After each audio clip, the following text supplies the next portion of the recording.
In this video, I'm about to show you how to use Firebase to send push notification.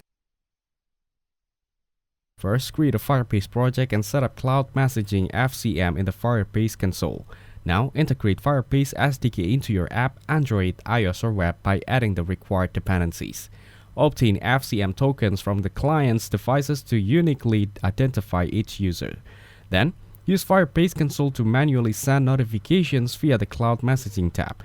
Next, set up server-side code by installing the Firebase Admin SDK for automated notification sending. Send messages programmatically by targeting specific device tokens or topics.